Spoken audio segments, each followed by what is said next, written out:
Hey, good morning. This is Vance Williams out of Seattle, Washington. Good morning. I hope everyone's doing okay this morning. Welcome to my live Forex trading show. It's early in the morning here, about 5:24. Pretty typical for me. I had a late night, first with coaching soccer for my son's team, and then our Seattle Seahawks playing on Monday Night Football. So I had fun. I'm a little tired, so I'm gonna try to do a great job for you guys. I think I have the whole broadcasting system worked out now, some of the new functionality. So let me show you real quick. If on the player, if you look at my mouse here, when you're watching the show, right here it says "Be part of the conversation." I want to encourage you guys to click on that because it's got some things for me to share with you inside of it. And so when I refer to links, I'm talking about over here. This is you can join me on Twitter by clicking here, and you'll get a notification. I don't send emails anymore for shows, but I do them 4 days a week, and really trying to prepare you guys with some insight. And if you join me on Twitter here, you'll get a notice about 3 to 5 minutes before I'm going to start a show, and you'll know kind of the key topic I'm going to talk about. But I always talk about price logic, and fundamentals. Below here is my homepage, where I'll show you later where you can download two of my most popular books for free. The First Battle and They Don't Tell Tell You About Forex Trading. Anyway, so let's talk a little bit about what's happening today. In fundamentals, the buzz is still about U.S. dollar strength. Dean Popplewell said something about the 12400 level, where Draghi had vowed in 2012 to defend. Thanks for that. It's nice to have an additional reference out there. Last week, I said that 12500 was probably the bottom they had in mind. I had told them that was just, I told everybody that's just my gut. It's just a nice, big, giant, round number. But I thought 12500 was probably going to be it, since this is in large part a central bank controlled move. But I did like seeing someone come up with a specific reference to a price point like Dean did. In 2012, I wasn't paying attention to any fundamentals. The market was just too uncertain at that time.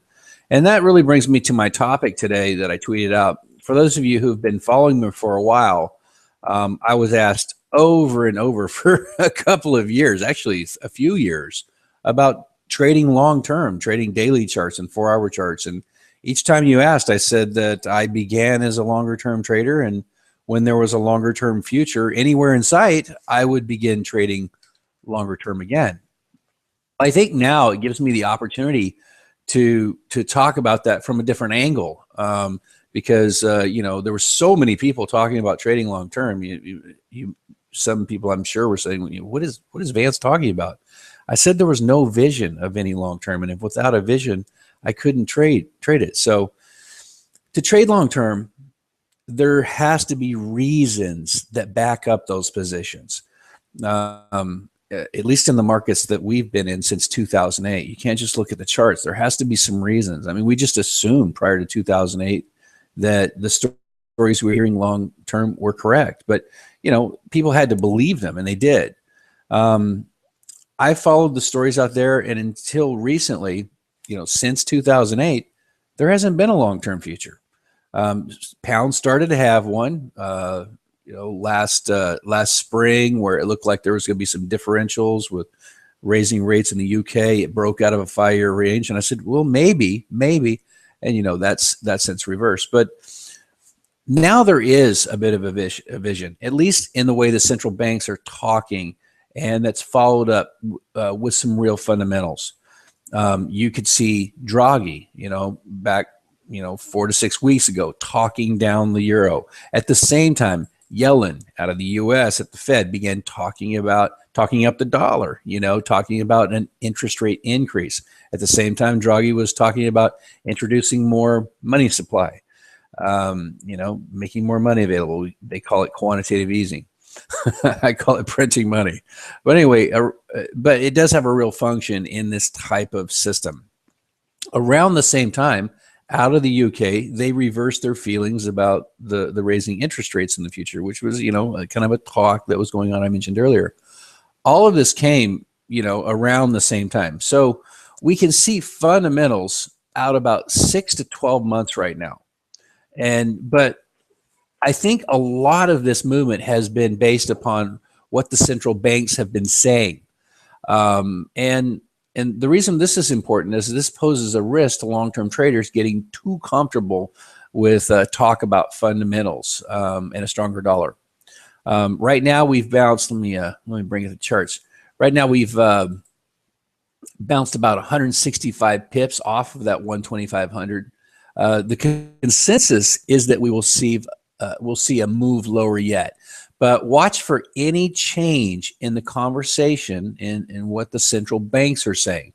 I guess finally that 12500 level, because of that little piece of story I'm talking about here and seeing, it's likely to cause some jitters on the part of some sellers, if and when that price moves down near that level again. Okay, so I want to show you really quickly something that happened yesterday. It was just after, right around London close, and also right after London close, and there was something that happened in the late U.S. session. I want to show you the euro. So yesterday morning, I had this level marked at 125.96, which is as good as 12500, but the market stopped it right there for about 2 hours on that 76.4. But it did come above it here. I want to take a close look at that and show you what happened when it came above. So the trend had turned over, and that's what I say about the trend. I'm talking about the balance of money had shifted to the buyers right in this area.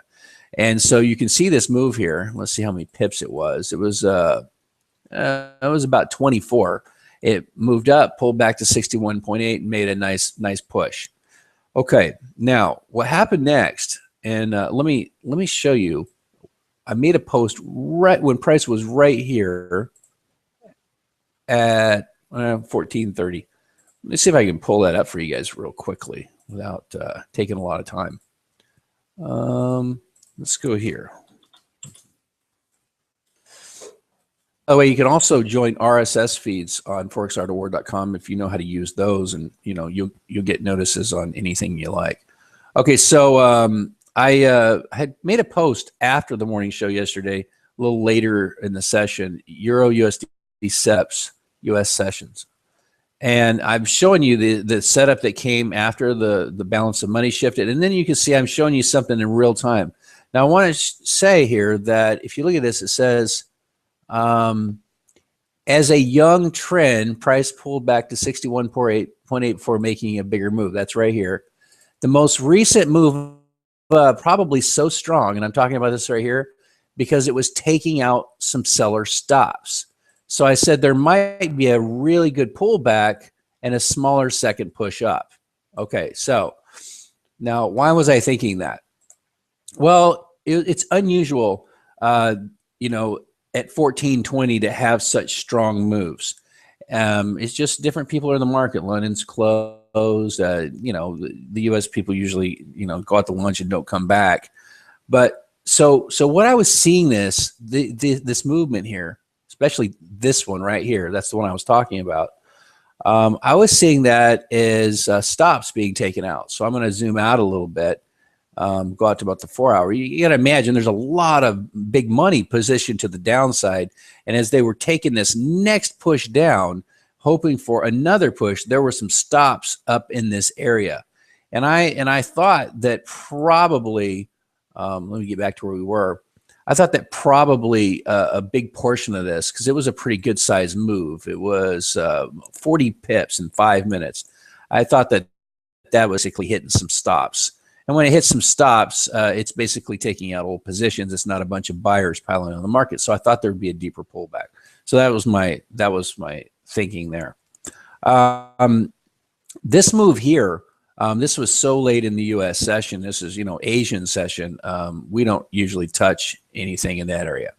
Okay, now later, price makes. Let's go back to the 30 later, and this was this morning, really early trading. It makes a move, but you notice the moving average haven't turned over. We're not going to touch this because it didn't advance this trend up. So It basically came up to this level. If I was to go back to that, I've got a line there. Let me zoom it out a little bit. You can see it just basically touched off where it did before, picked up some sellers, and now they're basically undecided. All right, let's see if I got anything on the pound to show you from what unfolded yesterday. Looks like there was something here. I wasn't following the pound super closely yesterday because the euro story was just so clear, but there was a move on the pound. Looks like around the European Open this morning, it moved quite a bit. It took a little time, about 25 minutes. It moved up 57 pips, pulled back to 50% and made a really nice second push. I haven't checked on our traders this morning, but hopefully some of them caught that move. All right, in terms of price right now, let me just, and I kind of almost touched on that. Let's see where we're at. Well, let's get this fib out of here. Let's zoom in a little bit. I got to pick a point to draw my 76.4 level. I'm going to pick this point just to take a look, see how price is behaving around it. It looks like it's one of those times where it's not super clear. About 90% of the time it will be clear, but I'm going to go ahead and call it at this level right here. The market will tell me where the key level is, where the contracts are being resolved, and you can see this over an hour and a half. So that's probably the key level to the downside. So you'll have buyer stops in here, seller positions right in this area as well. So below 125.89, you'll probably get close to a moving average turnover at that point. The other thing that we could see happen is price to move above here. So the key level is 25 or 26.53, and you got to know that there's some sell orders sitting right in here as well. So you want to see a bit of a strong move above this, at least 20 plus pips followed by a pullback. Pound, let's take a look at this. Zoom in one more level. This is really stair-stepping here right now. I'm not really seeing it. Yeah, we could probably get one on there.